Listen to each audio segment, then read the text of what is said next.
Friends, मैं हूं हिमांशु शर्मा और स्वागत है आप सबका एक और नए जोग्राफिकल थॉट वीडियो में। ये वीडियो खास होने वाला है और लंबा भी होने वाला है।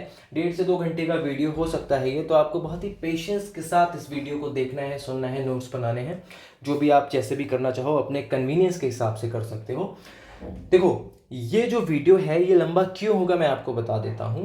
देखो, इस वीडियो के अंदर हम पूरा का पूरा German school of thoughts complete करने वाले हैं। हर एक जोग्राफर के बारे में हम पढ़ेंगे कि पर्टिकुलर जोग्राफर ने कौन कौन से काम किए हैं, किस तरह से सपोर्ट किया है जर्मनी के अंदर जोग्राफी के डेवलपमेंट को। क्या उन्होंने कोई रिसर्च की है, कोई नई विचारधारा चलाई है, कुछ बुक्स लिखी हैं, ट्रैवलिंग की है, ट्रैवलिंग अकाउंट्स लिखे हैं, या मैप्स बनाए हैं, कार्टोग्राफी में क्या क्या काम किया है, ये सारी चीज़ें हम पढ़ने वाले हैं। और वो कौन सी कॉमन विचारधारा है जिसको सारे के सारे जर्मन जोग्राफर्स एक मत के साथ सपोर्ट करते हैं। ठीक है, ये सारी चीज़ें हम इसमें पढ़ने वाले हैं और साथ ही साथ मैं पॉइंट्स को एक्सप्लेन भी करता रहूँगा। इसकी वजह से ये वीडियो लेंदी हो जाएगा, लेकिन आपके नेट के एग्ज़ाम के लिए, आपके असिस्टेंट प्रोफेसर के एग्ज़ाम के लिए बहुत ही इम्पॉर्टेंट है जर्मन जोग्राफिकल थॉट। तो बहुत ही ध्यान से सुनना पढ़ना, ठीक है। अच्छा लगे तो लाइक कर देना, अच्छा नहीं लगे तो लाइक मत करना, डिसलाइक कर देना। वीडियो को शेयर करो अपने दोस्तों के साथ। और एक लास्ट मेरे काम की बात कि अगर पहली बार चैनल पे आए हो तो चैनल को सब्सक्राइब ज़रूर कर लेना, ठीक है, क्योंकि मुझे भी तो मोटिवेशन चाहिए ना भाई, कि कोई मेरा वीडियो देख रहा है, चैनल को सब्सक्राइब कर रहा है, तभी तो मैं बनाऊंगा मोटिवेट होकर नए नए वीडियो।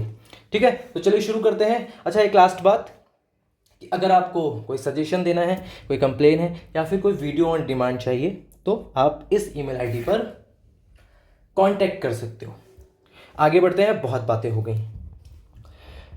तो सबसे पहले हम शुरू करेंगे जर्मन जोग्राफिकल थॉट का ओवरव्यू जान लेते हैं कि कैसे ज्योग्राफी जो है वो डेवलप कर रही थी, कौन कौन सी ब्रांचेस हैं जिनको कौन कौन से ज्योग्राफर सपोर्ट कर रहे थे। ठीक है, पहला पॉइंट और बहुत इंपॉर्टेंट, पहला ही पॉइंट आपके यूजीसी नेट के एग्जाम में लिख के ले लो, आएगा, आता है हर साल।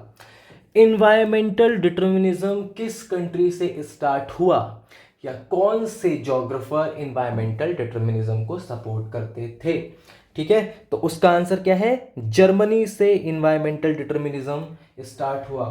ठीक है, यानी कि निश्चयवाद, पर्यावरण निश्चयवाद, ये होता क्या है मैं आपको एक्सप्लेन कर देता हूं। देखो, आपको अलग से वीडियो में बना के दूंगा डिटर्मिनिज्म, पॉसिबिलिज्म, न्यू डिटर्मिनिज्म, इन सारी चीजों पे, बट एक बेसिक चीज बता देता हूं कि डिटर्मिनिज्म का मतलब है ऐसी विचारधारा जो कि प्रकृति को सर्वोपरि मानती है। उसका ऐसा मानना है कि प्रकृति के हिसाब से इस पृथ्वी पर रहने वाले, इस अर्थ पर रहने वाले सभी लोग सरवाइव करते हैं। ठीक है, they can adjust, they can adapt, but they can not change. अगर सर्दी पड़ रही है, ये मैं आपको एग्जाम्पल दे रहा हूं, अगर सर्दी पड़ रही है तो आप आग जला सकते हो, रजाई ओढ़ सकते हो, कंबल ओढ़ सकते हो, स्वेटर पहन सकते हो, जैकेट पहन सकते हो, कैप लगा सकते हो, बट ठंड के मौसम को जब आना है तब वो आएगा। वो आपके हिसाब से नहीं चेंज होगा, आपको मौसम के हिसाब से चेंज होना है। ठीक है, तो यहां पे कौन सर्वोपरि है, प्रकृति सर्वोपरि है। बारिश हो रही है तो आप बारिश को रोक नहीं सकते, आप रेनकोट और छाता लेके निकलो, आपको नेचर के हिसाब से चेंज होना है। तो वो विचारधारा जो कि प्रकृति को सर्वोपरि मानती है उसको हम कहते हैं डिटर्मिनिज्म, कि यहां पर जो भी कर रही है प्रकृति कर रही है, इंसान या सारे जानवर उसके हिसाब से चल रहे हैं। ठीक है, समझ में आ गया। तो जर्मन ज्योग्राफिकल थॉट का जो जिस्ट है वो है एनवायरमेंटल डिटर्मिनिज्म, यानी कि पर्यावरण निश्चयवाद। ये आंसर होगा आपका, जर्मनी से आया है। और दूसरा क्वेश्चन देखो, 2 लगातार पॉइंट बहुत इंपॉर्टेंट। कौन कौन से ज्योग्राफर थे जो सपोर्ट करते थे और जिन्होंने डेवलप किया है। इमैनुअल कांट, याद रखो, कोई भी आ सकता है कि कांट ने कौन सी विचारधारा को सपोर्ट किया था। इमैनुअल कांट पढ़ चुके हैं हम, अलग से वीडियो है। Alexander von Humboldt, Carl Ritter, Ratzel, बीच में 2 छोड़ दिए मैंने, उनके बारे में बात करते हैं। ये जो 4 कांट, हम्बोल्ट, रिटर और रेडजेल हैं, इनके बारे में अलग से वीडियो आप पढ़ चुके हो, नहीं पढ़ा है तो जाके पढ़ लेना। इन्होंने डेवलप किया, सपोर्ट किया किसको, डिटर्मिनिज्म को। उसके अलावा हेटनर थे, अल्फ्रेड हेटनर और रिस्टोफेन, इनके बारे में हम इस वीडियो में पढ़ने वाले हैं, तो आप ये नहीं कह सकते कि इसके बारे में नहीं पढ़ा है। ठीक है, तो ये आपका सेकंड क्वेश्चन का आंसर हो जाएगा कि कौन कौन से जोग्राफर सपोर्ट करते थे। ठीक, तीसरा पॉइंट, रिस्टोफेन और हेटनर ये दो जोग्राफर थे जिन्होंने ज्योग्राफी को एज अ कोरोलॉजिकल साइंस, कोरोलॉजिकल साइंस क्या है, एक नया टर्म, इसको ध्यान से याद रखना, अंडरलाइन कर रहा हूं मैं। ठीक है, कोरोलॉजिकल साइंस का मतलब इन्होंने बताया है क्षेत्र वर्णनी विज्ञान, क्षेत्र यानी कि रीजन, उसको डिस्क्राइब करने वाला साइंस। ठीक है ना, वो साइंस जो किसी स्पेशल, स्पेशल मतलब SPATIAL वाला स्पेशल है। ठीक है, स्पेशल फीचर्स को डिस्क्राइब करता हो, उसको कहते हैं हम कोरोलॉजिकल साइंस। तो उसको किसने डेवलप किया था, रिस्टोफेन एंड हेटनर ने डेवलप किया था। क्लियर, आगे बढ़ते हैं। रेडजेल, रेडजेल ने ह्यूमन ज्योग्राफी को डेवलप किया था। ठीक है, इनको फादर ऑफ ह्यूमन ज्योग्राफी भी कहते हैं। एक और क्वेश्चन आपके नेट और प्रोफेसर के एग्जाम के लिए, who is the father of human geography, आप लिखेंगे फ्रेडरिक रेडजेल। देखो कितने सारे आंसर आपको पहले ही पेज पे मिल गए। ठीक है, तो रेडजेल ने ह्यूमन ज्योग्राफी को डेवलप किया। उसके अलावा बहुत और से भी जोग्राफर थे। देखो अब यहाँ पर ऐसा तो नहीं है कि हम इस थॉट की सीरीज में, जर्मन थॉट में जितने जोग्राफर पढ़ेंगे उनके अलावा कोई जोग्राफर हुए ही नहीं। ठीक है, बहुत सारे जोग्राफर हुए, लेकिन अब सबके बारे में अगर पढ़ने लगेंगे तो किताब नहीं, पूरा क्या बोलेंगे उसको, अरे बहुत बड़ी किताब बन जाएगी। ठीक है, तो हम इंपॉर्टेंट के बारे में पढ़ रहे हैं, लेकिन इनके अलावा बहुत सारे अदर जोग्राफर भी थे जिन्होंने बहुत सारा काम किया है, कंट्रीब्यूट किया है जर्मनी के अंदर जोग्राफिकल थॉट में और भूगोल को डेवलप किया है। क्लियर, आगे बढ़े। ओके, हेनरिक कीपर्ट, ये हैं हमारे जोग्राफर जो कि जर्मनी से बिलोंग करते हैं। जन्म से लेकर मृत्यु तक का समय 1818 में इनका जन्म हुआ और 1899 यानी 1899 में इनकी डेथ हो गई। इनके बारे में पढ़ते हैं। University of Berlin, Berlin university से इन्होंने 1836 से 1840 के बीच में हिस्ट्री एंड ज्योग्राफी यानी कि भूगोल और इतिहास की पढ़ाई की थी। ठीक है, कहां से, यूनिवर्सिटी ऑफ बर्लिन से। ये यात्रा भी करते थे। इन्होंने कहां की यात्रा की थी, एशिया माइनर, एशिया माइनर जिसे हम टर्की के नाम से जानते हैं, तुर्की जिसे बोलते हैं ना आजकल, जिसकी हालत खराब है टर्की की। वैसे तो लगभग मतलब बहुत सारे देशों की हालत खराब है, लेकिन टर्की का एग्जाम्पल दे रहा हूं मैं आपको। तो एशिया माइनर की इन्होंने यात्रा की थी।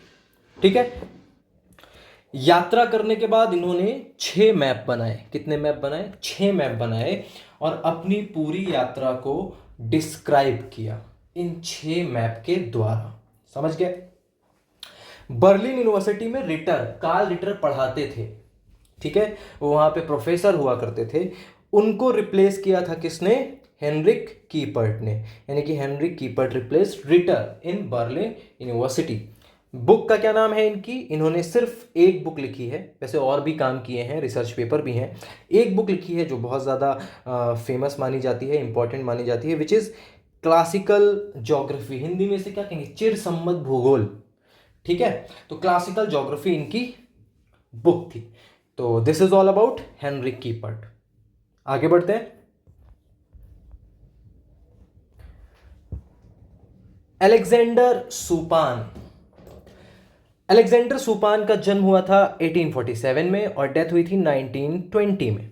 ठीक है, इसके बीच में इन्होंने क्या क्या किया, चलिए देख लेते हैं। हिज इनिशियल एजुकेशन यानी कि इनकी शुरुआती शिक्षा जो है वो किस में हुई थी, हिस्ट्री में यानी कि इतिहास में। और इन्होंने इतिहास में ही PhD यानी कि क्या बोलेंगे इसको, डॉक्टर ऑफ फिलॉसफी, PhD इन्होंने किस में की थी, हिस्ट्री में ही की थी। बट 1870 क्रॉस करने के बाद यानी कि 1870 के बाद ये इंटरेस्टेड हो जाते हैं हमारे प्यारे सब्जेक्ट ज्योग्राफी में। ठीक है, हिस्ट्री में शुरुआती पढ़ाई की, हिस्ट्री में PhD की, और अब 1870 के बाद किस में इंटरेस्टेड हो गए हैं, ज्योग्राफी में। ठीक है, और जब ये इंटरेस्टेड हुए ज्योग्राफी में तो सोचो ऐसे इंटरेस्टेड हुए कि इतना इंपॉर्टेंट काम कर दिया इन्होंने कि हम ज्योग्राफी में इनके बारे में पढ़ रहे हैं।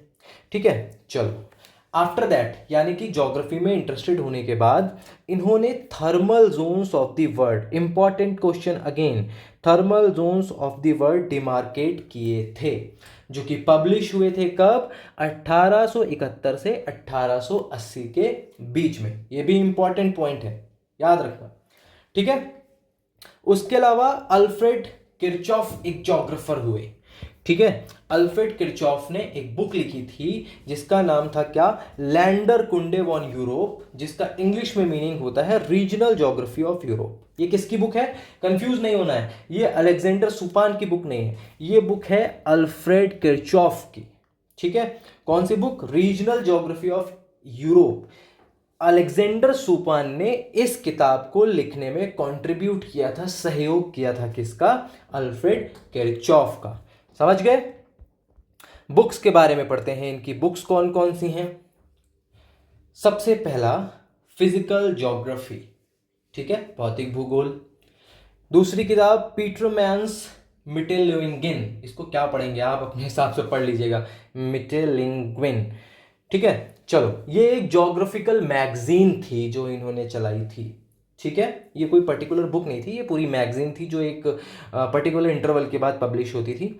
तीसरी किताब है इनकी guiding principles of general political geography, 1922 में इनकी डेथ के बाद पब्लिश हुई थी ये किताब। कौन सी किताब, guiding principle of general political geography, ठीक है। कब पब्लिश हुई, 1922 में, याद रखिएगा, after death. Clear. So this is all about Alexander Supan. Okay, Joseph Partsch. Joseph Partsch एक और जर्मन ज्योग्राफर जिनका जन्म हुआ था 1851 में और मृत्यु हुई थी 1925 में। इनके बारे में देखते हैं कि भाई इन्होंने अपने जीवन काल में क्या क्या किया, भूगोल में किस तरह का योगदान दिया है। He was born in Silesia region, Germany में एक रीजन है, एक प्रदेश है साइलेशिया नाम का, वहाँ पे इनका जन्म हुआ था। और इनका जो मुख्य काम था, इन्होंने सबसे ज़्यादा काम जो किया है वो किस पे किया है, नेचुरल साइंस यानी कि प्राकृतिक विज्ञान पे इनका काम था। ये इन्फ्लुएंस्ड बहुत थे, किससे इन्फ्लुएंस थे देखते हैं। ये न्यूमैन से इन्फ्लुएंस थे, कीपर्ट से इन्फ्लुएंस थे, और फिर हमारे कार्ल रिटर। जब ये पढ़ाई कर रहे थे, देखो जब हम पढ़ाई करते हैं ना तो कोई ना कोई राइटर हमारा क्या होता है, फेवरेट होता है। किसी भी सब्जेक्ट को पढ़ते हैं तो कोई ना कोई थिंकर हमारा फेवरेट होता है, कोई टॉपिक फेवरेट होता है। इसी तरह से जब ये पढ़ाई कर रहे थे तो न्यूमैन, कीपर्ट और रिटर इनको बहुत पसंद आते थे, ये बड़ा प्रभावित थे उनसे, ठीक है। उसके बाद after the death of Newman, Newman की जब डेथ हो गई तो उनका जो अधूरा काम था, अधूरे जो पेपर थे, अधूरी जो बुक्स थी, वो सब किसने कंप्लीट की, वो सारी की सारी कंप्लीट की हैं किसने, जोसेफ पार्श ने। क्लियर, क्लियर हो गया आपको। आगे, इन 1884 ही completed physical geography of Greek, ठीक है, या ग्रीस जिसे बोलते हैं हम, तो ग्रीक का फिजिकल ज्योग्राफी या ग्रीक का भौतिक भूगोल नाम की किताब जो कि न्यूमैन लिख रहे थे, उसको इन्होंने कंप्लीट किया था 1884 में, यानी कि 1884 में। किताबें देख लेते हैं कौन कौन सी किताबें हैं इनकी। पहला, regional geography of silicea, silicea में ये पैदा हुए थे और वही किताब लिखी इन्होंने, रीजनल ज्योग्राफी ऑफ साइलेशिया, ठीक है, यानी साइलेशिया का प्रादेशिक भूगोल। कब लिखी थी, सन 1900 में। और दूसरी किताब इन्होंने लिखी है फिजिकल ज्योग्राफी ऑफ ग्रीक, यानी कि जहाँ ग्रीक के बारे में, हाँ ग्रीक के बारे में, जहाँ पता नहीं क्या बोल रहा था मैं, ग्रीक का भौतिक भूगोल इन्होंने किताब लिखी है कब, 1884 में। ये दो इंपॉर्टेंट किताबें हैं इनके बारे में। किताबें देखिए, याद रखिएगा, मैं बार बार आपसे कहता हूँ कि नेट और असिस्टेंट प्रोफेसर के एग्जाम में किताबों से बहुत क्वेश्चन आते हैं, और खासकर नेट में तो 10-15 क्वेश्चन कहीं नहीं गए, आते ही आते हैं, घुमा फिरा के किताबों का कोई ना कोई रेफरेंस ले आते हैं वो लोग। दो किताबें हैं, रीजनल ज्योग्राफी ऑफ साइलेशिया जो कि 1900 में पब्लिश हुई, और फिजिकल ज्योग्राफी ऑफ ग्रीक जो कि 1884 में पब्लिश हुई थी, ठीक है। आगे बढ़ते हैं। जॉर्ज गर्लैंड, एक और जर्मन ज्योग्राफर जिनका जन्म हुआ था 1833 में, मृत्यु हुई थी 1919 में, ठीक है। 1919 से मुझे वर्साई की संधि हिस्ट्री की याद आ जाती है, द ट्रीटी ऑफ वर्सलीज जिसको बोलते हैं। तो 1833 में ये पैदा हुए थे और 1919 में इनकी मृत्यु हुई थी। क्या काम किया इन्होंने इसके बीच में, चलिए देख लेते हैं। हिज इनिशियल वर्क, यानी कि इनका शुरुआती काम किस में था, ह्यूमन ज्योग्राफी यानी कि मानव भूगोल में इनका शुरुआती काम था। बट ये उसमें फेल हो गए, मतलब ह्यूमन ज्योग्राफी में बहुत ज़्यादा काम ये कर नहीं पाए, उसमें ये क्या हो गए, फेल हो गए। और फिर इन्होंने अपने आप को स्विच कर लिया किस तरफ, भौतिक भूगोल यानी कि फिजिकल ज्योग्राफी की तरफ। ठीक है, इन्होंने शुरुआत कैसे की थी, मानव भूगोल को लेके शुरुआत की थी, बट इनका काम चल नहीं पाया, तो ये फिजिकल ज्योग्राफी की तरफ डाइवर्ट हो गए, स्विच हो गए। He was professor of geography, ये ज्योग्राफी के प्रोफेसर थे। कहाँ पर, स्ट्रेसबर्ग। कब से कब तक, 1875 से 1910 के बीच में ये स्ट्रेसबर्ग में प्रोफेसर हुआ करते थे। ठीक है, Alfred Hettner completed his PhD under his guidance. अब सोचो ये कितने बड़े आदमी थे भाई, हम हैटनर को मानते हैं कि कितने इंपॉर्टेंट और कितने महान जोग्राफर हैं, बट हैटनर के भी टीचर थे कौन, जॉर्ज गर्लैंड, यानी कि हैटनर ने इनके अंडर में अपनी पीएचडी कंप्लीट की थी। ठीक है, और पीएचडी का टॉपिक क्या था, climate of Chile and Patagonia. समझ में आ गया आपको, आगे बढ़ते हैं। अल्ब्रेट पैंक, पैंक का नाम आप सुनते हो, अभी हम थॉट में पढ़ रहे हैं, बट पैंक का नाम जब हम सुनते हैं तो हमारा दिमाग दौड़ जाता है कहाँ पर, जियोमॉर्फोलॉजी की तरफ। ठीक है, क्योंकि वहाँ पे ही हम डेविस पैंक और किंग के बारे में पढ़ते हैं। चलो वो हम उधर नहीं जाएंगे, डाइवर्ट हो जाएगा पूरा मामला, हम इधर ही रहेंगे। अल्ब्रेट पैंक के बारे में पढ़ेंगे। इनका जन्म हुआ था 1858 में, मृत्यु हुई थी 1945 में। क्लियर है। पहला पॉइंट, ये लिप्जिग में पैदा हुए थे 1858 में, जो कि हम पहले ही बात कर चुके हैं। 1857, अब 1857 से आपको क्या याद आएगी, great uprising of 1857, Mangal Pandey, वहां का रेफरेंस आप ले सकते हो। 1857 में इन्होंने नेचुरल साइंस की पढ़ाई की थी लिप्जिग यूनिवर्सिटी में। ठीक है, जब हमारे यहाँ पर प्रथम स्वतंत्रता संग्राम लड़ा जा रहा था मंगल पांडे के नेतृत्व में, उस समय ये क्या कर रहे थे, पढ़ाई कर रहे थे नेचुरल साइंस की। कहाँ पर, लिप्जिग यूनिवर्सिटी में। He taught geography in Vienna university, इन्होंने ज्योग्राफी पढ़ाया भी है। कहाँ पर, वियना यूनिवर्सिटी में इन्होंने ज्योग्राफी की पढ़ाई करवाई है। 1885 से लेकर 1906 के बीच में ये वहाँ पर टीचर हुआ करते थे। ठीक है, और वहीं पे इन्होंने आइस एजेस के बारे में भी पढ़ा था और उनके अलग अलग फेसेस के बारे में पढ़ा था। आपको पता होगा गुंज, मिंडल, रिस, ऐसे करके कुछ हमारे क्या बोलते हैं, आइस एज आए थे, वुर्म, हाँ, तो उनके बारे में इन्होंने यहाँ पर पढ़ा था और उसके अलग अलग फेसेस के बारे में भी पढ़ा था। कहाँ पर, वियना यूनिवर्सिटी में, वहाँ पे ये पढ़ाते भी थे और वहाँ पे इन्होंने आइस एज के बारे में पढ़ना शुरू किया था।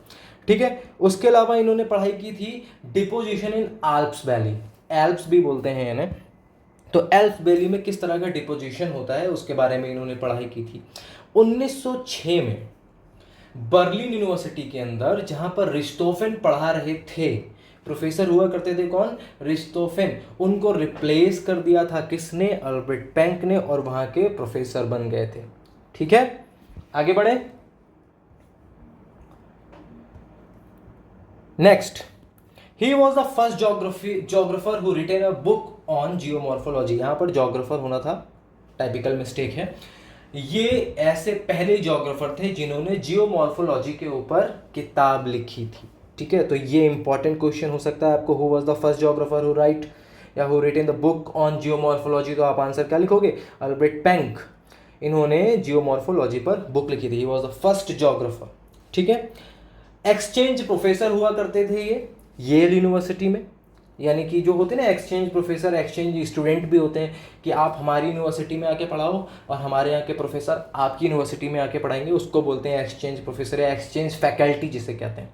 ठीक है, ऐसे बच्चों का भी होता है कि आपके बच्चे हमारे कॉलेज में कुछ दिन पढ़ेंगे आके और हमारे बच्चे आपके कॉलेज में कुछ दिन पढ़ेंगे आके, थोड़ा सा माहौल चेंज हो जाता है और चीज़ें भी सीखने को मिलती हैं। चलो, तो येल यूनिवर्सिटी में ये क्या थे, एक्सचेंज प्रोफेसर हुआ करते थे। कोलंबिया यूनिवर्सिटी में भी एक्सचेंज प्रोफेसर हुआ करते थे, जो कि अमेरिका में सिचुएटेड है। क्लियर हो गया। He also published research work on various topics.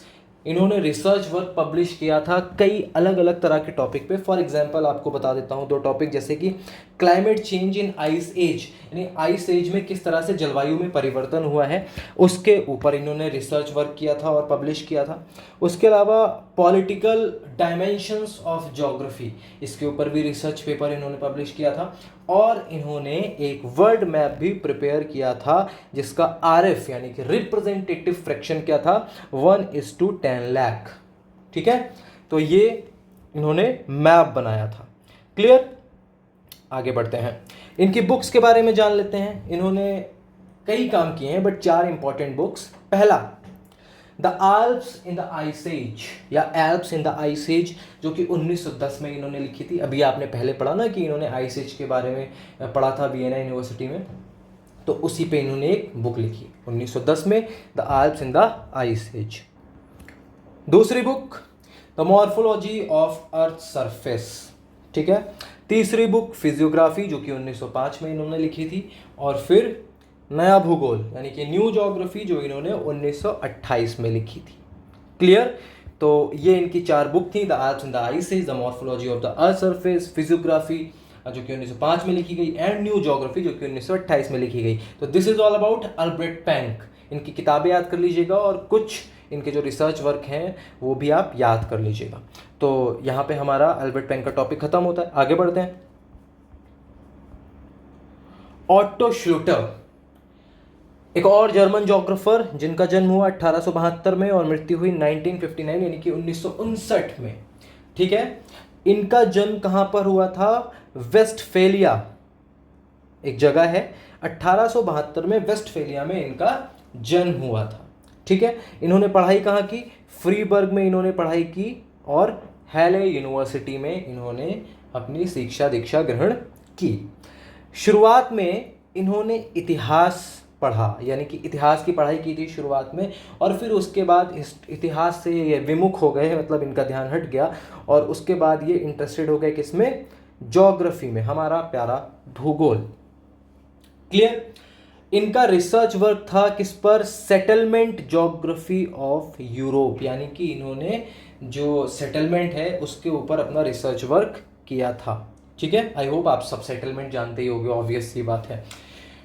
इन 1915 इनको मिलने का मौका मिला, ही मेट, जब वी मेट, नगाड़ा नगाड़ा गाना सुना है आपने। तो ये मिले किससे 1915 में, रिस्टोफेन से मिले, और रिस्टोफेन से मिलने के बाद अगेन पहले हिस्ट्री से ये कन्वर्ट हुए थे किसमें, ज्योग्राफी में, मतलब इंटरेस्टेड हुए थे, और ज्योग्राफी में पढ़ने के बाद सबसे पहले तो ये सेटलमेंट ज्योग्राफी पे काम कर रहे थे, लेकिन जैसे ही रिस्टोफेन से मिले फिर से डाइवर्ट हो गए किसकी तरफ, मानव भूगोल यानी कि ह्यूमन ज्योग्राफी की तरफ। ठीक है, तो ये सब आप ध्यान रखिएगा। बुक्स की बात करते हैं, कौन कौन सी ऑट्टो जी ने बुक लिखी थी। सबसे पहले remarks on the geography of settlement, जैसा कि आपने पढ़ा कि ये पहले सेटलमेंट के ऊपर काम कर रहे थे, तो इन्होंने बुक लिखी है remarks on the geography of settlement, 1899 में ये पब्लिश हुई थी। दूसरी book objectives of the geography of the man, ठीक है, 1906 में ये पब्लिश हुई थी। तीसरी book the relation between man and nature in anthropogeography, ठीक है, 1906 में। अब देखो, एंथ्रोपोज्योग्राफी एक किताब का नाम है और इसके बारे में मैं एक वीडियो बना चुका हूं और बहुत सारे लोगों ने देखा है। और अगर आप ये वीडियो देख रहे हो दैट मीन्स आपको पता होगा कि एंथ्रोपोज्योग्राफी किसने लिखी है, तो कमेंट बॉक्स में इसका आंसर लिखो कि एंथ्रोपोज्योग्राफी किसने लिखी है। ठीक है, तो तीसरी बुक इनकी क्या थी, the relation between man and nature in anthropogeography, जो 1906 में पब्लिश हुई थी। And fourth book habitats of middle Europe, middle Europe के हैबिटेट्स के बारे में इन्होंने बुक लिखी थी। तो ये 4 किताबें थी और यहीं पे हमारा ऑट्टो श्लूटर जो है उनके बारे में डिस्कशन खत्म होता है। हम आगे बढ़ते हैं। ओके, वॉल्टर पेंक, अभी हमने अल्बर्ट पेंक पढ़ा था, अभी हम पढ़ रहे हैं वॉल्टर पेंक। ठीक है, इनका क्या रिलेशन है, अल्बर्ट पेंक और वॉल्टर पेंक के बीच में क्या रिलेशन है, ये भी आप कमेंट बॉक्स में जाके बताओ, देखिए आपको कितना पता है। वॉल्टर पेंक जिनका जन्म हुआ था 1888 यानी कि 1888 में, मृत्यु हुई तो 1923 में। इन्होंने अपने जीवन काल में क्या क्या योगदान दिया है देख लेते हैं। He was the son of Alfred पेंकलो, या तो लोचा हो गया। अभी अभी मैंने क्वेश्चन पूछा, अब यही जाके पेस्ट कर दो आप लोग कमेंट बॉक्स में। अल्फ्रेड पेंक जिनके बारे में हम पढ़ रहे थे, उनके बेटे हैं कौन? Walter Penck. ठीक है, इन्होंने क्या किया है कि जियोमॉर्फोलॉजी, इनके पापा ने भी जियोमॉर्फोलॉजी में पहली बार, वो पहले भूगोलवेत्ता थे जिन्होंने भू-आकृति विज्ञान के ऊपर किताब लिखी थी, और इन्होंने उसको आधुनिक दिशा प्रदान की है जियोमॉर्फोलॉजी को, मतलब अपने पिताजी के काम को आगे बढ़ाया है, मतलब नेपोटिज्म। ठीक है, चलो मजाक की बात है, नेपोटिज्म नहीं है भाई, पढ़ाई लिखाई की बात है। तो इन्होंने एक नई दिशा दी है, आधुनिक दिशा दी है, किसको? जियोमॉर्फोलॉजी को। इनके बारे में भी आप पढ़ते हो किसमें? जियोमॉर्फोलॉजी में। His book the morphologies analyse, ये उनकी भाषा में लिखा हुआ, जर्मन में लिखा हुआ नाम है, द मॉर्फोलॉजीज एनालिज, जो कि 1922 में पब्लिश हुई थी। कब? लंदन में। अब भैया देखो, जर्मन में पब्लिश हुई है, हमको तुमको क्या पता है भाई, हम आप थोड़ी जानते कैसे पढ़ना है इसको। तो इसका ट्रांसलेशन किया गया और फिर पब्लिश की गई लंदन में by the name of morphological analysis of the landforms. ये हुई ना बात, ये समझ में आ रहा है। तो 1922 में ओरिजिनल बुक पब्लिश हुई थी लंदन में, एंड अगेन 1924 में, 2 साल बाद इसका ट्रांसलेशन फिर से लंदन में पब्लिश किया गया, जिसका नाम था मॉर्फोलॉजिकल एनालिसिस ऑफ लैंडफॉर्म्स, जो कि 1924 में पब्लिश हुई थी। ठीक है, next point, in this book, यानी कि जो इन्होंने बुक लिखी थी अभी ऊपर आपने जो पढ़ा है, मॉर्फोलॉजिकल एनालिसिस, इस बुक में इन्होंने जो डेविस की ज्योग्राफिकल साइकिल थी ना, जो इरोजनल साइकिल डेविस ने बताई थी, ठीक है, उसको रिजेक्ट कर दिया। बोले हम मानते ही नहीं, जाओ कर लो जो करना है। तो इन्होंने पूरी तरह से रिजेक्ट कर दिया। ठीक है, और फिर अपनी नई इरोजनल साइकिल के रेफरेंस दिए। ठीक है, और उससे इन्होंने रिजेक्ट किया किसको? डेविस की ज्योग्राफिकल साइकिल को। ठीक, इन्होंने 5 फेज बताए हैं इरोजनल साइकिल के। ठीक है, उसके अलावा इनका जो इरोजनल मॉडल है उसका एक नाम भी है। अभी अगेन आपका ये नेट का क्वेश्चन बन जाता है, इनके इरोजनल मॉडल का नाम क्या है? Morphological system and tectonic model. ठीक है, वॉल्टर पेंक के इरोजनल मॉडल का नाम क्या है? Morphological system and tectonic model. ठीक है, याद रहेगा। आगे बढ़े। अच्छा, यहाँ पे आपका वॉल्टर पेंक का टॉपिक खत्म हो जाता है। ठीक है, आगे बढ़ेंगे हम नेक्स्ट ज्योग्राफर की तरफ। व्लादिमीर कोपेन जो हैं, व्लादिमीर कोपेन, इन्होंने बड़ा परेशान किया है भाई। इनसे रिलेटेड जो क्वेश्चन आते हैं ना, अक्सर गलत हो जाते हैं। इन्होंने जलवायु का वर्गीकरण किया है पूरी दुनिया का, और ठीक है, मतलब आप पढ़ोगे तो आपको समझ में आएगा, लेकिन अगेन उसको बार बार याद करना पड़ता है। बहुत ही टिपिकल टाइप का भाई, मुझे तो पर्सनली याद नहीं हो पाता है, मैं बार बार उसको रटता ही हूँ, मैं उसको समझ नहीं पाता मैं। चलो, तो व्लादिमीर कोपेन 1846 में इनका जन्म हुआ था, 1940 में इनकी मृत्यु हुई थी। ठीक है, इस बीच में इन्होंने क्या क्या काम किया? सबसे पहला काम तो इन्होंने जन्म लिया। कहाँ पे जन्म लिया? रशिया में जन्म लिया। देखो, व्लादिमीर पुतिन आप जानते हो ना, बस व्लादिमीर कोपेन, व्लादिमीर पुतिन, मतलब कोई सिमिलैरिटी नहीं है, बस मैं नाम से आपको व्लादिमीर बता रहा हूँ कि ये जो व्लादिमीर नाम है ना, ज़्यादातर इधर यूक्रेन, रशिया, इधर ही यूज़ किया जाता है। तो इससे ही आप पता लगा सकते हो कि ये रशिया में पैदा हुए थे। अब इधर देखो, यूक्रेन में भी व्लादिमीर जेलेंस्की नाम है उनके राष्ट्रपति का। तो व्लादिमीर कोपेन ये रशिया में पैदा हुए थे, बट इन्होंने काम किया था जर्मनी में। इनका वर्क प्लेस क्या था? जर्मनी। आपको पता ही है, वर्ल्ड वॉर के समय बहुत आसानी से आना जाना हो सकता था, फिर बाद में दीवार बर्लिन की बना दी गई थी, जिसकी वजह से फिर तो आप इतिहास पढ़ लो, आपको विश्व इतिहास पढ़ोगे तो समझ में आएगा। ठीक है, तो इनका वर्क प्लेस क्या था? जर्मनी। तो रशिया में पैदा हुए, जर्मनी में काम किया, और ये एक फेमस क्लाइमेटोलॉजिस्ट थे। अब ये तो कोई भूलता नहीं है भाई, इतना परेशान है इनके मॉडल से, कैसे भूलेगा कोई। तो ये एक फेमस क्लाइमेटोलॉजिस्ट थे, and he was the first who classified the climate of the world. ये पहले क्लाइमेटोलॉजिस्ट बोल लो या भूगोलवेत्ता बोल लो, ये पहले ज्योग्राफर थे जिन्होंने पूरे अर्थ की जलवायु या विश्व की जलवायु को विभाजित किया था, डिवाइड किया था on the basis of vegetation region, vegetation के रीजन पर इन्होंने डिवाइड किया था। अब ये वेजिटेशन रीजन कहाँ से आया, देखो ये इस पॉइंट को ध्यान से समझना। एक फ्रांस के बोटैनिस्ट हुए, फ्रांस के बोटैनिस्ट का नाम था डी कैंडोले। फ्रांस के बोटैनिस्ट डी कैंडोले ने वेजिटेशन रीजन बताए थे पूरी दुनिया के। उसी वेजिटेशन रीजन को आधार बना के हमारे कोपेन साहब ने जलवायु का विभाजन कर दिया। समझ में आ गया आपको। फ्रांस के जो बोटैनिस्ट थे उन्होंने वेजिटेशन रीजन बताया था जिनका नाम था डी कैंडोले। ये आ चुका है नेट में क्वेश्चन, ठीक है। और उसी वेजिटेशन रीजन के बेसिस पर हमारे कोपेन भाई साहब ने क्लाइमेट का क्या किया, क्लासिफिकेशन। समझ में आ गया। उसके अलावा जब इन्होंने क्लासिफिकेशन कर दिया तो लगातार स्टडी कर रहे थे, रिसर्च कर रहे थे, तो कई बार इन्होंने संशोधन किया, अमेंडमेंट किया अपने ही क्लाइमेटिक क्लासिफिकेशन में, ठीक। और इनका जो क्लासिफिकेशन था उसका फाइनल ड्राफ्ट यानी कि his final draft of climatic classification publish हुआ कब, 1931 से 1936 के 5 साल के बीच में पब्लिश किया इन्होंने अपना फाइनल ड्राफ्ट, ठीक है।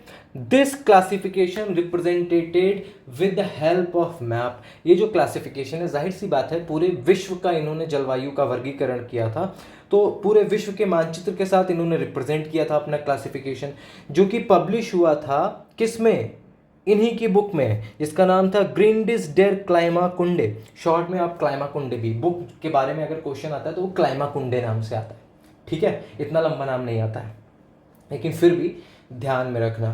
तो इनकी जो बुक थी ग्रीनडिस डेर क्लाइमाकुंडे, उसमें इन्होंने मैप के थ्रू अपना climatic classification of the earth publish किया था या समझाया था, ठीक है। अगला पॉइंट, हिज क्लासिफिकेशन अगेन री अमेंडेड। देखो फाइनल ड्राफ्ट 1931 से 1936 के बीच में पब्लिश हो गया, ठीक है, लेकिन इनका जो क्लासिफिकेशन था उसको फिर से री अमेंड किया गया और 1953 में पब्लिश किया गया, जिसको नाम दिया गया कोपेन गीगर फोल। इसको लिख देता हूँ इम्पॉर्टेंट, आता है, अक्सर आता है नेट और असिस्टेंट प्रोफेसर के क्वेश्चन में कि ये जो कोपेन गीगर फोल है ये क्या है। तो आप बताओगे कि कोपेन की क्लासिफिकेशन को पुनः संशोधित करके 1953 में जब पब्लिश किया गया था तो उसका नाम दिया गया था कोपेन गीगर फोल, ठीक है। This new classification was based on temperature and average rainfall of the region, ठीक है। पुराना वाला किसके ऊपर था, वेजिटेशन रीजन के बेसिस पर था, लेकिन ये जो कोपेन गीगर फोल वाला क्लासिफिकेशन है ये किस पर बेस्ड है, temperature and average rainfall of the region. समझ में आ गया आपको, ठीक है। तो यहां पे हमारा व्लादिमीर कोपेन का टॉपिक खत्म होता है। अब हम आगे बढ़ते हैं। सिगफ्रीड पेसार्ग, यही तो पढ़ेंगे ना इसको, सिगफ्रीड पेसार्ग। आप देख लेना इसको क्या पढ़ते हैं, एक तो नाम बड़े आड़े तिरछे होते हैं तो वो समझ में नहीं आते। सिगफ्रीड पेसार्ज, ठीक है, यही पढ़ेंगे हम लोग। तो ये जो हमारे पेसार्ज महोदय थे इनका जन्म 1866 में हुआ था और 1958 में इनकी मृत्यु हो गई थी। इसके बीच में इन्होंने जन्म लिया था कहाँ पर, ही was born in Königsberg. Königsberg एक क्षेत्र है, एक रीजन है जर्मनी में। 1866 में कोनिग्सबर्ग में ये पैदा हुए थे, ठीक। स्टडी इन्होंने की थी बर्लिन, लेना और फ्रीबर्ग यूनिवर्सिटी में। यहाँ लोग एक यूनिवर्सिटी में नहीं जा पा रहे हैं, ये 3 यूनिवर्सिटी में पढ़े थे। बर्लिन यूनिवर्सिटी, लेना यूनिवर्सिटी और फ्रीबर्ग यूनिवर्सिटी में इन्होंने पढ़ाई की थी और ये बहुत ज़्यादा प्रभावित थे हमारे वॉन रिश्तोफिन से, ठीक है। इन्होंने कालाहारी, कैमरून और उसके आसपास की जगहों की यात्रा की थी। कालाहारी आपको पता है, कालाहारी कहाँ पर है, कमेंट बॉक्स में आपको जाके बताना है, मैं नहीं बताऊंगा। तो इन्होंने कालाहारी की यात्रा की, कैमरून की यात्रा की, और देखो आसपास की जगह है दोनों, और उसके सराउंडिंग्स की यात्रा इन्होंने की। 1901 और 1902 इन्होंने वेनेजुला की यात्रा की। वेनेजुला साउथ अमेरिका में है, वहाँ की यात्रा की, ठीक है। इनका मुख्य काम फिजिकल ज्योग्राफी यानी कि भौतिक भूगोल में था। किस में था, फिजिकल ज्योग्राफी यानी कि भौतिक भूगोल में इनका मुख्य काम था। बट इसके अलावा इन्होंने ह्यूमन ज्योग्राफी में भी काम किया है और रीजनल ज्योग्राफी यानी कि प्रादेशिक भूगोल में भी इन्होंने काम किया है। तो देखा जाए तो इन्होंने 3 ब्रांचेस में काम किया है, physical geography, human geography, regional geography. समझ में आ रहा है? इन 3 चीज़ों पे, 3 ब्रांचेस के ऊपर इन्होंने काम किया है। बुक्स के बारे में हम बात करेंगे। हमारे जो पसार्ज महोदय हैं उन्होंने बुक लिखी हैं, कुछ इंपॉर्टेंट 4 बुक हैं। पहली, description of geology, topography and animal life of Kalahari. अभी आपने पढ़ा कि इन्होंने यात्रा की थी कालाहारी की, अभी आप पढ़ रहे हो कि इन्होंने किताब भी लिखी है उसी के ऊपर, description of geology, topography and animal life of Kalahari. ठीक है, 1904 में ये किताब लिखी थी। दूसरी, geographical description of Sahara and Algeria, 1909 में पब्लिश हुई थी। उसके अलावा वर्गली चेंडे लैंडशाफ्ट कुंडे, 1919 में। देखो भाई, ये इनकी उधर जर्मन लैंग्वेज में लिखा हुआ नाम है। तो वर्गली चेंडे लैंडशाफ्ट कुंडे 1919 में इन्होंने लिखी थी। और उसके बाद अगेन जर्मन में लिखा हुआ नाम है, क्या पढ़ेंगे इसको, गैसलशाफ्ट, फिर अडकुंडे 1953। देखो आप याद कर लेना, बाकी प्रोनाउंसिएशन के ऊपर मत जाओ, आपको जैसा समझ में, आप जैसे पढ़ सकते हो वैसे पढ़ो। ठीक है, तो ये 4 किताबें इन्होंने लिखी थी। तो हमारे पसार्ज महोदय जो हैं उनके बारे में इतना ही। आगे बढ़ते हैं। देखो, वॉन थ्यूनन, वॉल्टर क्रिस्टॉलर और अल्फ्रेड बेवर के बारे में हम इस वीडियो में बात नहीं करेंगे। ये तीनों बहुत इंपॉर्टेंट हैं, इतने इंपॉर्टेंट हैं कि इनके लिए अलग से हम वीडियो बनाएंगे, इनके थ्योरी, इनके मॉडल के साथ। ठीक है, इसीलिए मैंने नोट लिख दिया ताकि मुझे याद रहे। Will explain with their theories in further videos. Clear? तो हम यहां से आगे बढ़ेंगे। कार्ल हॉसोफर। कार्ल हॉसोफर एक और भूगोलवेत्ता जो कि जर्मनी से संबंध रखते हैं। इनका जन्म हुआ था 1869 में, 1946। ठीक है, यानी कि द्वितीय विश्व युद्ध खत्म होने के 1 साल बाद भाई साहब की डेथ हो गई थी, ये स्वर्ग से धार गए थे। तो कार्ल हॉसोफर 1869 में पैदा हुए, 1946 में इनकी मृत्यु हो गई। पहला point, he was a geopolitical geographer in Nazi age. आप समझ रहे हो ना, 1946 में इनकी डेथ हुई है। दैट मीन्स इन्होंने वर्ल्ड वॉर का समय देखा है, पूरा का पूरा वर्ल्ड वॉर इनकी आंखों के सामने हुआ है। यानी कि उस समय जर्मनी में नाजीवाद फैला हुआ था, हिटलर की तानाशाही चल रही थी। ठीक है, इसीलिए उसको नाजी एज बोला जा रहा है, नाजी भी बोलते हैं। तो उस समय पर ये एक जियोपॉलिटिकल जोग्राफर थे। ठीक, ही was a officer in German army. जो जर्मनी की आर्मी थी या हिटलर की जो आर्मी थी, नाजी आर्मी थी, उसमें ये ऑफिसर रैंक पर काम कर रहे थे।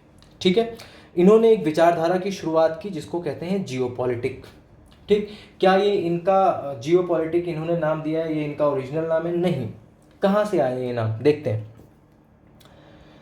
जियोपॉलिटिक वर्ड जो है वो इन्फ्लुएंस है एक टर्म से जो कि ऐसे है, जियो अलग है, बीच में डैश है, देन पॉलिटिक। तो ये जो टर्म है जियो डैश पॉलिटिक, इससे इन्फ्लुएंस्ड है। और ये जो वर्ड है जियो डैश पॉलिटिक, ये दिया था जेलेन ने, जो कि एक स्वीडिश ज्योग्राफर थे। ठीक है, अब देखो इसको भी, पॉइंट को ध्यान से समझो। एक स्वीडिश ज्योग्राफर थे जिनका नाम था जेलेन, जिन्होंने जियो डैश पॉलिटिक यानी कि जियो पॉलिटिक नाम का एक टर्म दिया था। उस टर्म से इन्फ्लुएंस होकर इन्होंने एक विचारधारा शुरू की। किसने? हॉसोफर ने, जिसका नाम दिया इन्होंने जियोपॉलिटिक विचारधारा या जियोपॉलिटिक थॉट। समझ में आ गया आपको? तो कार्ल हॉसोफर जो है ये हमारे नाजी एज के थे। ठीक है, और इन्होंने एक थॉट शुरू किया था जिसको कहते हैं जियोपॉलिटिक। और एक इंपॉर्टेंट क्वेश्चन अगेन आपके नेट के लिए, जियोपॉलिटिक टर्म सबसे पहले किसने दिया? जियोपॉलिटिक थॉट सबसे पहले किसने दिया? तो आप लिखोगे कार्ल हॉसोफर। जियोपॉलिटिक टर्म सबसे पहले किसने दिया? तो आप लिखोगे जेलेन। समझ में आ गया? आगे बढ़ते हैं। Thoughts on geopolitic he explained in his book, जिसका नाम था जिटशिफ्ट फॉर जियोपॉलिटिक। इनकी जो बुक है ये जिटशिफ्ट फॉर जियोपॉलिटिक, 1924 में इन्होंने अपनी जियोपॉलिटिक विचारधारा को उसमें पूरी तरह से एक्सप्लेन किया था। समझ में आ गया आपको? अब इनकी बुक्स के बारे में पढ़ लेते हैं। पहला, मीन कैम्प। अब आपको कहीं कहीं या किताब लेने जाओगे ना तो बुक मार्केट में आपको मीन कैम्प मिलेगी रिटन बाय हिटलर, ठीक है, लेकिन यहाँ पर हॉसहोफर के नाम के आगे मीन कैम्प लिखा हुआ है। हो सकता है भाई लिखवाई हो हिटलर ने, कुछ कहा नहीं जा सकता। तो भाई ताना चाहता उसने क्या, उसको तो बस बोलना था कि गोली मार देंगे, बनाओ वरना, ठीक है। तो मीन कैम्प बुक लिखी थी किसने, कार्ल हॉसहोफर ने। दूसरी book Jio politic of boundaries of Pacific ocean, दूसरी बुक। एंड तीसरी बुक जिसके बारे में अभी हमने बताया कि जिस बुक में इन्होंने अपने जियो पॉलिटिक के थॉट एक्सप्लेन किए हैं, उस बुक का क्या नाम है, जीट शिफ्ट फॉर जियो पॉलिटिक। ये 3 किताबें इन्होंने लिखी थी, ठीक है, समझ में आ रहा है। तो this is all about Karl Haushofer. आगे बढ़ते हैं। कार्ल ट्रॉल, ठीक है। कार्ल ट्रॉल जो हैं उनका जन्म हुआ कब, 1899 में, एंड उनकी मृत्यु कब हुई, 1968 में। इस बीच में क्या क्या हुआ देखते हैं। He was the important geographer of 20th century, यानी कि 20वीं शताब्दी के एक बहुत ही महत्वपूर्ण भूगोलवेत्ता ये हैं। He studied botany in Munich university, ठीक है। म्यूनिक यूनिवर्सिटी से याद आया कि एक पिक्चर है म्यूनिक, देखना भाई, बड़ा मज़ेदार पिक्चर है। मतलब मज़ेदार क्या कहेंगे, वो इंटरटेनिंग तो नहीं है लेकिन सत्य घटनाओं पे आधारित है, आप देखिएगा मज़ा आ जाएगा। तो इन्होंने बॉटनी की पढ़ाई की थी म्यूनिक यूनिवर्सिटी में, ठीक है। 1921 में इन्होंने बॉटनी में ही अपनी पीएचडी यानी कि डॉक्टर ऑफ फिलॉसफी जो है वो कंप्लीट की। अब इनके नाम के आगे डॉक्टर लग गया, ठीक। नेक्स्ट, इन्होंने रिसर्च की किस पर, फिजिकल ज्योग्राफी में। और कब रिसर्च की, जब ये इन्फ्लुएंस में आए किसके, पेंक के। अब यहाँ पे ये क्लियर नहीं है कि ये अल्बर्ट पेंक के इन्फ्लुएंस में आए थे या वॉल्टर पेंक के इन्फ्लुएंस में आए थे।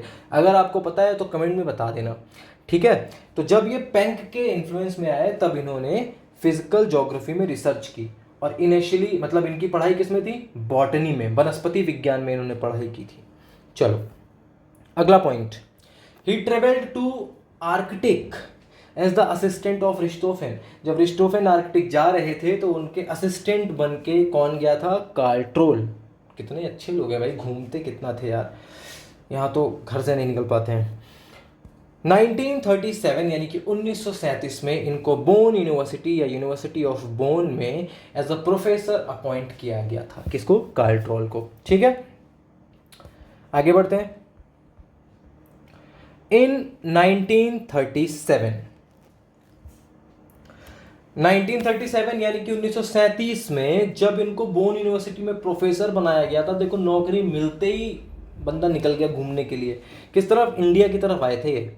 अपने इंडिया में नंगा पर्वत है ना, तो नंगा पर्वत की यात्रा इन्होंने की थी 1937 में, ठीक है। He was a regional ecologist. Next point, इन्होंने एक जर्नल स्टार्ट किया था जिसका नाम इन्होंने रखा था अर्धकुंडे, ठीक है। एक और क्वेश्चन, अर्धकुंडे किसकी किताब है, कमेंट में बताओ। अर्धकुंडे नाम का एक जर्नल इन्होंने स्टार्ट किया था 1947 में, जब भारत को आज़ादी मिली थी, ठीक है। तो happy independence day. Next point, he worked in biogeography. इन्होंने जैव भूगोल, जियोमॉर्फोलॉजी यानी भूआकृति विज्ञान, और ह्यूमन ज्योग्राफी यानी कि मानव भूगोल में काम किया था, ठीक है। बुक्स की बात करते हैं। हमारे ट्रॉल साहब की बुक्स कौन कौन सी हैं। पहली, ग्लेशियोलॉजी ऑफ अल्पाइन फोरलैंड, 1924 में पब्लिश हुई। दूसरी किताब है ecological structure of tropical south America. अब देखो इकोलॉजिकल स्ट्रक्चर किसका, tropical south America. South America का वो पार्ट जो कि ट्रॉपिकल जोन में आता है, ठीक है, उसका इकोलॉजिकल स्ट्रक्चर इन्होंने किताब लिखी, 1930 में पब्लिश हुई। तीसरी किताब ग्लेशियल मॉर्फोलॉजी ऑफ वेवर्निया, जो कि 1930 में पब्लिश हुई।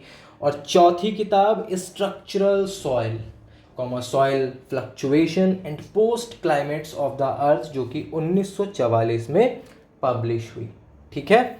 तो ये 4 किताबें इन्होंने लिखी थी, समझ में आ गया। तो this is all about Karl Troll. आगे बढ़ते हैं। फर्डिनेंड वॉन रिश्तोफेन, एक बहुत ही इम्पॉर्टेंट जर्मन जोग्राफर हैं फर्डिनेंड वॉन रिश्तोफेन। 1833 यानी 1833 में इनका जन्म हुआ, 1905 में इनकी मृत्यु हुई। ठीक है, उसके बीच में इनका जन्म जो आपको मैं बता चुका हूँ 1833 में हुआ। ये रॉयल फैमिली, भाई शाही परिवार से क्या करते थे, बिलोंग करते थे। मतलब बंदे के पास बहुत पैसा था, मतलब भौकाल एकदम। ठीक है, अब क्योंकि पैसा है, भौकाल है और रॉयल फैमिली से बिलोंग करते हैं, कोई पूछने वाला तो है नहीं, अंधा पैसा आ रहा है, तो इन्होंने अपनी ज़िंदगी में बहुत प्रोग्रेस की, बहुत प्रोग्रेस की।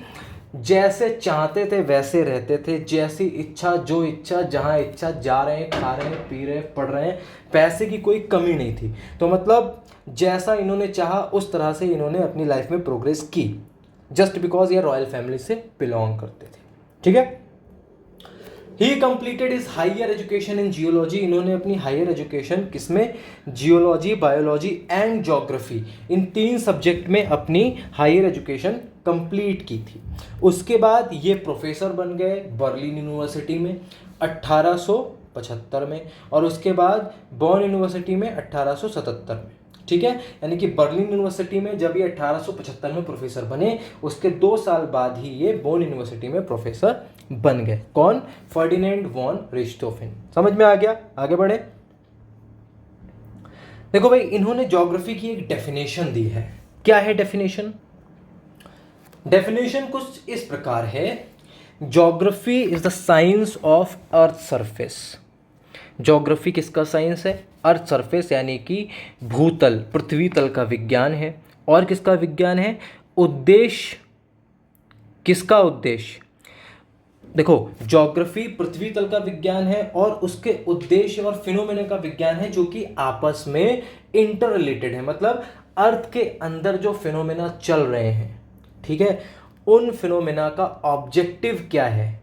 ठीक है, उनके ऑब्जेक्टिव और फिनोमेना जो कि कैजुअली इंटर रिलेटेड हैं, जब हम इनकी स्टडी करते हैं तो इन्होंने बोला है कि ज्योग्राफी में हम इसी चीज़ की स्टडी करते हैं कि जो भी फिनोमेना अर्थ पर चल रहे हैं उसके ऑब्जेक्टिव क्या है और वो किस तरह से अर्थ सरफेस के साथ इंटर रिलेट कर रहा है। ठीक है, थोड़ा सा ध्यान से सुनना, एक बार रिपीट मोड में जाके सुन लो, थोड़ा सा कंफ्यूजिंग है।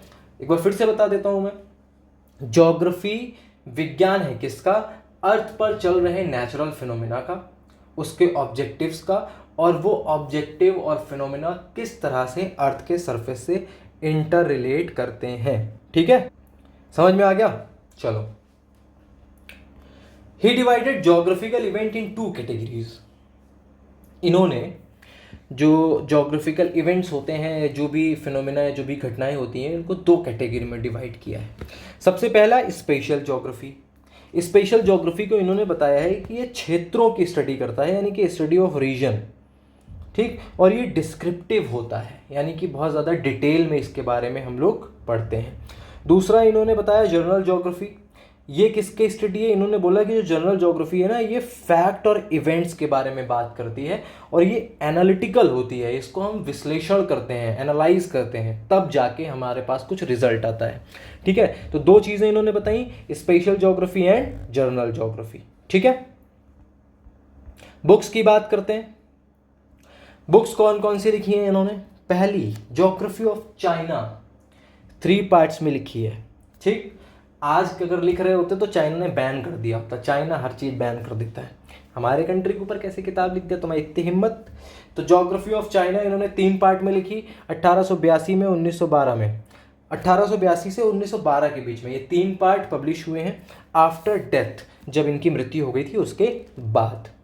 ठीक, इकोनॉमिक एंड मिनरल ज्योग्राफी, आर्थिक और मिनरल को क्या बोलेंगे हिंदी में, देखो अभी खनिज, इकोनॉमिक एंड खनिज भूगोल, 1868 से 1872 के बीच में पब्लिश हुई। और तीसरी किताब जियोमॉर्फोलॉजी, जो कि 1886 में पब्लिश हुई थी। ठीक है, तो this is all about Ferdinand von Richthofen. और अभी हम आगे बढ़ेंगे, अल्फ्रेड हेटनर के बारे में पढ़ेंगे। अल्फ्रेड हेटनर जो कि 1859 में जन्म हुआ था इनका और 1941 में इनकी मृत्यु हो गई थी। ठीक। He studied in geography from the beginning, मतलब देखो अभी तक आपने पढ़ा कि बहुत सारे ज्योग्राफर अपने शुरुआती पढ़ाई लिखाई में कुछ और पढ़ रहे थे। ठीक है, कोई हिस्ट्री पढ़ रहा था, कोई बॉटनी पढ़ रहा था, बाद में वो इंटरेस्टेड हो जाते हैं ज्योग्राफी में। But Alfred Hettner was the only geographer जिन्होंने पढ़ाई की शुरुआत की। जैसे ही समझदार हुए, इनको क्लियर था, मतलब गोल एकदम सामने दिख रहा था, इनको ज्योग्राफर ही बनना है, बस बात खत्म। तो इन्होंने शुरुआत से ही पढ़ाई की थी ज्योग्राफी की, क्योंकि इन्हें ज्योग्राफर ही बनना था। क्लियर। दूसरा, ही डिड हिज पीएचडी, इन्होंने अपनी डॉक्टर ऑफ फिलोसफी यानी कि पीएचडी किसकी गाइडेंस में की थी? गारलैंड के गाइडेंस में की थी, मतलब गारलैंड इनके सुपरवाइजर थे। टॉपिक क्या था? Geology and climate of Chile and Patagonia. याद रखिएगा, ये भी क्वेश्चन आता है नेट के एग्जाम में। तो इनकी जो पीएचडी थी किस पे थी? Geology and climate of Chile and Patagonia. इन्होंने गारलैंड के अंडर में अपनी पीएचडी की थी। कहाँ कहाँ पे पढ़ाई की इन्होंने? हैले यूनिवर्सिटी, बोन यूनिवर्सिटी और स्ट्रासबर्ग यूनिवर्सिटी में इन्होंने पढ़ाई की थी।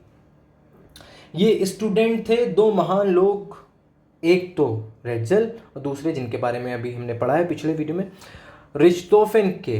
ठीक है, तो जाहिर सी बात है इतने बड़े बड़े जोग्राफर के स्टूडेंट थे तो इनको भी जोग्राफी बनना था।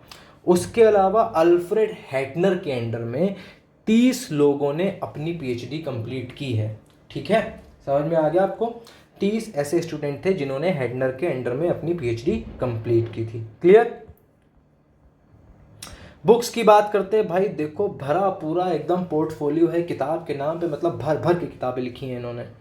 पहली किताब geology and climate of Chile and Patagonia.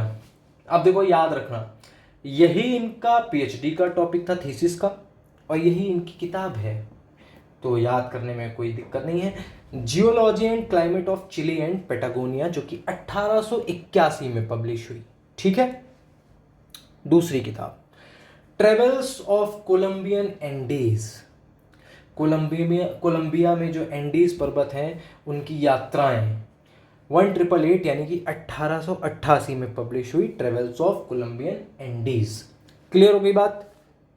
तीसरा, regional geography of the world, यानी कि विश्व का प्रादेशिक भूगोल, 2 भागों में इस किताब को पब्लिश किया गया था। ठीक। चौथी किताब कंपैरेटिव रीजनल ज्योग्राफी, यानी कि तुलनात्मक प्रादेशिक भूगोल, 4 पार्ट में किताब पब्लिश हुई थी 1935 में। ठीक है। पांचवी किताब ज्योग्राफी ऑफ रशिया, 1905, यानी कि रशिया का, रूस का भूगोल इन्होंने किताब लिखी थी 1905 में, वो पब्लिश हुई थी। Clear. Regional geography of Europe, देखो एक तरफ इन्होंने अभी किताब लिखी थी regional geography of the world, और अभी अलग से किताब लिखी रीजनल ज्योग्राफी ऑफ यूरोप, यानी कि यूरोप का प्रादेशिक भूगोल, 1907 में किताब पब्लिश हुई। मेथडोलॉजी ऑफ ज्योग्राफी 1927 में किताब पब्लिश हुई। Expansion of culture of the earth, पृथ्वी पर कल्चर किस तरह से फैला, किस तरह से एक्सपैंड किया, किस तरह से विस्तार हुआ है संस्कृतियों का, तो expansion of the culture of the अर्थ 1929 में किताब पब्लिश हुई। और ज्योग्राफी ऑफ मैन, यानी कि मानव का भूगोल, जो कि इनकी मृत्यु के बाद आफ्टर डेथ पब्लिश हुई थी। ठीक है, तो ये कुछ किताबें थी जो कि हैटनर लिखी हुई थी। तो दिस इज़ ऑल अबाउट हैटनर। यहाँ पे हैटनर के बारे में हमारा डिस्कशन खत्म होता है। किताबें इतनी सारी हैं, याद करना है आपको, बहुत ज़रूरी है, क्वेश्चन आ सकता है। ठीक है, तो दिस इज़ ऑल अबाउट हैटनर। आगे बढ़ते हैं। अभी हम पढ़ेंगे development of various branches of geography by German geographer, मतलब जर्मन ज्योग्राफर्स ने कौन कौन सी ब्रांचेस को डेवलप किया था। ठीक है, कौन कौन सी ब्रांचेस को डेवलप किया था उसके बारे में डिस्कस करेंगे। सबसे पहले जियोमॉर्फोलॉजी, आपने पेंक के बारे में पढ़ा ना, पेंक, वॉल्टर पेंक, अल्ब्रेट पेंक, इन्होंने जियोमॉर्फोलॉजी पे काम किया था। ह्यूमन ज्योग्राफी के बारे में आपने पढ़ा, जिन्होंने किस पे काम किया था, ह्यूमन ज्योग्राफी पर किसने काम किया था? रेटजेल ने काम किया था। उसके अलावा रीजनल ज्योग्राफी, रिच्टोफेन ने काम किया था इस पर। इकोनॉमिक ज्योग्राफी पर भी काम किया था। सेटलमेंट ज्योग्राफी पर जर्मन ज्योग्राफी में काम हुआ है, जर्मन ज्योग्राफिकल थॉट्स में काम हुआ है, पॉलिटिकल ज्योग्राफी में भी काम हुआ है और बायो ज्योग्राफी में भी काम हुआ है। मतलब कौन कौन सी ब्रांचेस डेवलप हुई हैं जर्मनी में पूरे थॉट के दौरान। फिर से एक बार देख लेते हैं। Geomorphology, human geography, regional geography, economic geography, settlement geography, political geography and bio geography. ठीक है, ये कुछ ब्रांचेस हैं जो कि डेवलप हुई थी किसके दौरान, जर्मन ज्योग्राफिकल थॉट्स का जो पूरा विकास हुआ है, जर्मनी में भूगोल का जो विकास हुआ है उसके दौरान ये सारी की सारी ब्रांचेस ने डेवलपमेंट किया है। मतलब ऐसा नहीं है कि सिर्फ यही हैं जर्मन के ही जोग्राफर्स हैं जिन्होंने इस फील्ड में काम किया है। आगे भी आपको बहुत सारे जोग्राफर मिलेंगे, ब्रिटिश, अमेरिकन वगैरह, फ्रांस के, जिन्होंने बहुत सारी चीज़ों पे काम किया है। बट ये मुख्य ऐसी शाखाएं हैं, ऐसी ब्रांचेस हैं ज्योग्राफी की जिसके ऊपर जर्मन जोग्राफर्स ने काम किया था। ठीक है, आगे बढ़ते हैं। Geographical thoughts of German geographers. देखो अभी हमने पिछले स्लाइड में क्या पढ़ा था कि कौन कौन सी ब्रांचेस डेवलप हुई थी। अभी हम क्या पढ़ेंगे, geographical thoughts of German geographers, कौन कौन से नए थॉट्स जो कि इनिशियली वहीं से शुरू हुए थे। जैसे कि कॉन्सेप्ट ऑफ इन्वायरमेंटल डिटर्मिनिज्म, शुरू में हमने पढ़ा था इन्वायरमेंटल डिटर्मिनिज्म के बारे में। अभी फिर से वही पॉइंट आया है, फिर से मैं आपको बता देता हूँ कि इन्वायरमेंटल डिटर्मिनिज्म का मतलब क्या है कि ऐसी विचारधारा जिसमें हम प्रकृति को सर्वोपरि मानते हैं। ठीक है, उसको हम कहते हैं डिटर्मिनिज्म, इन्वायरमेंटल डिटर्मिनिज्म, यानी कि प्रकृति का निश्चयवाद। प्रकृति निश्चय करती है कि भैया कैसे जिंदा रहोगे, क्या खाओगे, क्या पियोगे, कैसे रहोगे, कैसे मरोगे। ठीक है, तो ये थॉट डेवलप हुआ। इसका तो क्वेश्चन ही आता है, मैंने आपको बताया था कि एकदम डायरेक्ट क्वेश्चन पूछ लेते हैं कि from which country the environmental determinism originated और डेवलप्ड, तो आपको लिखना पड़ेगा जर्मनी, और जोग्राफर्स के नाम भी पढ़ लेना, मैंने पहले ही बताया था। ठीक है, साइंटिफिक ज्योग्राफी मतलब भूगोल को वैज्ञानिक स्वरूप या वैज्ञानिक क्या बोलेंगे साइंस की तरफ मोड़ने का श्रेय भी जर्मन जोग्राफर्स को जाता है। इन्होंने कई सारे साइंटिफिक मेथड यूज़ किए भूगोल के क्षेत्र में, ताकि भूगोल का क्रमबद्ध बोलेंगे सिस्टमैटिक। देखो जब हम बात करते हैं सिस्टमैटिक ज्योग्राफी की, जब हम बात करते हैं सिस्टमैटिक ज्योग्राफी की, तो सिस्टमैटिक, देखो जब हम बात सिस्टमैटिक शब्द आ गया, क्रमबद्ध शब्द आ गया, तो किसी भी चीज़ की स्टडी जब हम क्रमबद्ध तरीके से करते हैं दैट मीन्स हम साइंटिफिक तरीका फॉलो कर रहे हैं, क्योंकि साइंस मतलब सिस्टमैटिक स्टडी। ठीक है, तो क्रमबद्ध भूगोल इस पे काम हुआ है जर्मन भूगोल में, तो यानी कि साइंटिफिक डायरेक्शन जर्मन ज्योग्राफर्स ने भूगोल को प्रदान किया। समझ में आ गया आपको। फिर उसके बाद देखो साइंटिफिक और सिस्टमैटिक ऊपर नीचे दिए हुए हैं। जब हम सिस्टमैटिक स्टडी करेंगे दैट मीन्स हम साइंटिफिक स्टडी कर रहे हैं, और जब हम साइंटिफिक स्टडी करेंगे दैट मीन्स हम सिस्टमैटिक स्टडी कर रहे हैं। ये साइकिल है, गोल गोल घूमती रहती है। समझ में आ गया। उसके अलावा एक नया टर्म आता है, द स्टडी ऑफ लैंडशाफ्ट। लैंडशाफ्ट का अर्थ है लैंडस्केप। ठीक है, यानी कि दृश्य भूमि। लैंडस्केप समझते हो ना, अगर आप किसी डिजर्ट में जा रहे हो तो वहां का लैंडस्केप कैसा होगा, आपको सिर्फ रेत ही रेत दिखेगी। ठीक है, समझ में आ रहा है। पहाड़ का लैंडस्केप आपको चारों तरफ सिर्फ पहाड़ ही पहाड़ दिखेंगे। ठीक है, रिवर अगर निकल रही है तो आपका लैंडस्केप थोड़ा सा चेंज हो जाएगा, आपको एक वी शेप वैली दिखेगी जिसके दोनों तरफ पहाड़ होंगे, बीच में पूरा रिवर बेड होगा। ठीक, ये सारी चीजें आपको देखने के लिए मिलेंगी, है ना। तो स्टडी ऑफ लैंडशाफ्ट ये भी ओरिजिन हुआ कहां पर, जर्मनी में। जर्मनी के ज्योग्राफिकल थॉट में ये ओरिजिन हुआ है। समझ में आ गया आपको। तो this is all about German geographical thought A to Z।